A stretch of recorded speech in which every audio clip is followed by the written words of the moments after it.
time. It was really fun. They helped dress me because my red here doesn't totally match the red here. So Tammy Robbins, would you come up? She, there's lots of Canadians, I think, that really want to be on the stage next year that have told me they're going to be on the stage. Any of you? Awesome. How about Puerto Ricans? Any of you guys going to be on the stage next year? And what about, of course, our friends in the U.S.? Are you going to be? So this is Tammy Robbins. This is her first time. And Tammy said, oh, I just see myself on stage next year. And I said, how about this year? So, Tammy, what are some of the things you said we've been learning? And what are some tools that you've got so far?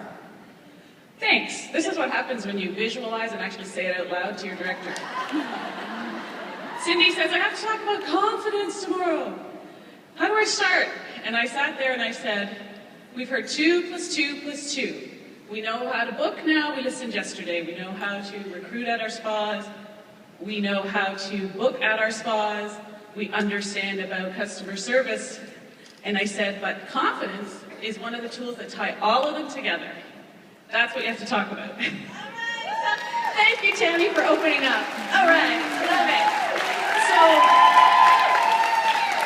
confidence. Confidence, how many of you are loaded up with confidence? You just got so much confidence, you're good to go. Yeah, okay, I'm feeling it. There's definitely some of you. That's awesome. Okay, so we got lots over here. How about the other side? Is there anyone going, oh, I could use a little more confidence? I'm a little afraid. Okay, there's some of you, and that's good. So we got all spectrums. So, anyone here with the belief that confidence is just something, confidence is something you have or you don't have? Anyone believe in that? Confidence is something you really just have or you don't have?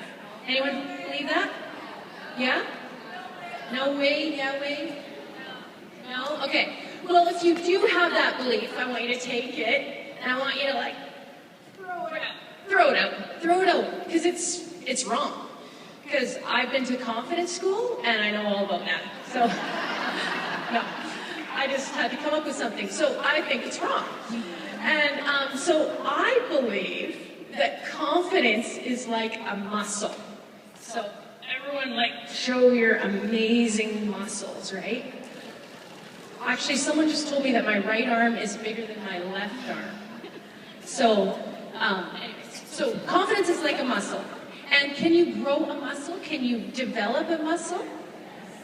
Yes, and just like that, confidence can be developed.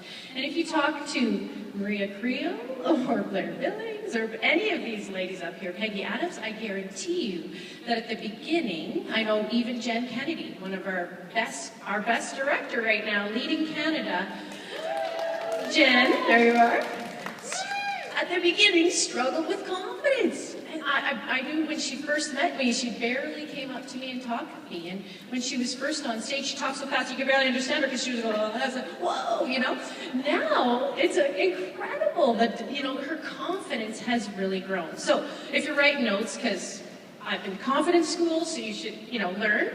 Number 1 is confidence is like a muscle. You can develop it.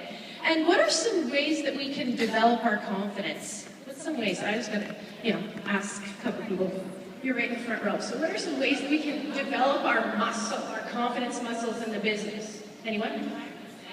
Practicing and not worrying about the results. Ooh, practicing, that's good. I know John Maxwell says 1% growth over time, daily, produces huge results, right? So practice, awesome, another one. How about for this group? Another way that you can develop your muscles of confidence.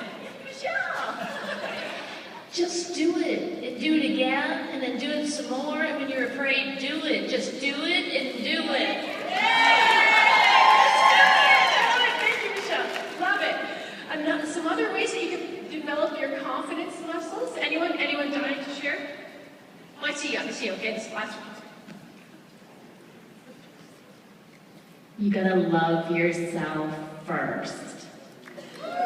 Very good.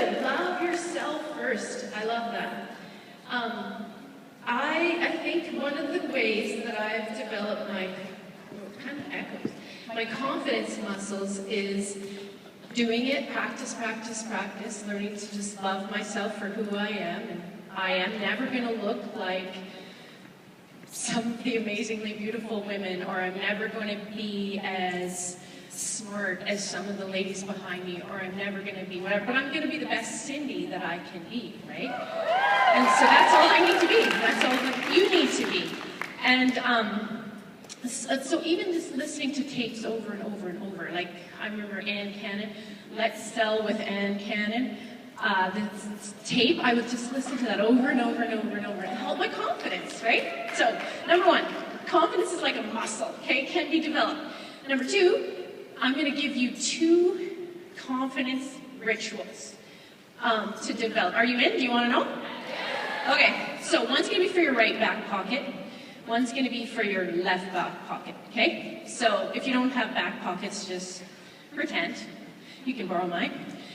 So the first one is, I learned this from a guy named Tony Schwartz. He was here last leadership. You guys remember him? Yeah. Great, and he talked a little bit about rituals. He helps like professional athletes and CEOs develop and become better. So I was listening to his book on CD in my car, and I wrote some handy-do notes, and this is what he says. If you are healthy, it's probably because you have eating routines or rituals around the food you buy and what you're willing to order at restaurants. If you're fit, it's probably because you have regular days and times that you work out. If you're successful at a sales job, anyone want to be successful at beauty control? Okay, so this is what the expert says, Tony. It's probably because you have a ritual for mental preparation for calls and ways you talk to yourself to stay positive in the face of rejection. And I went, oh. So he goes on to say, if you manage others effectively, you probably have a style of gaining feedback that makes others feel empowered and stretched. If you're closely connected to your spouse and children, you probably have rituals around spending quality time with them. So back up to this one, he says, if you're successful at a sales job, you probably have a ritual for mental preparation for calls. And I thought, yeah, I totally have a ritual for preparing myself for calls. Because if you're like me, you may have like about 15 minutes sometimes to do your business, or you block some time aside and you go to do your calls. And then you're like, oh, I'm just feeling tired and I'm not so great at what I do. What do I do again? And like, I'm just not, I don't know if I have what it takes to book right now. Anyone feel like that? Good. So instead of wasting your whole 15 minutes, because sometimes you can do a lot in 15 minutes, right? Your kids are coloring or something. So I go, this is what my ritual has become. I pick up the phone and I make a thankful call or an acknowledgement call. So because does that look funny? I'm supposed to do that. There we go. Sorry. So because I've been in the business for a while, I always look for someone who's booked, or someone who has sold something, or someone who is recruited recently on my team. But if you're brand new, what you could do is just call someone that you love in your life that you appreciate about. So this is what you do for your ritual when you're preparing for calls. Call someone and say, hey, this is Cindy calling. I just wanted to tell you I so appreciate you. Thank you for the time that you spend with my kids. Thanks for the way that you pray for them, the way that you empower them. I just really appreciate you. Can't talk right now, but I just want to say thank you. What does that do? It takes the focus off yourself and how crummy you feel, and it makes you feel amazing.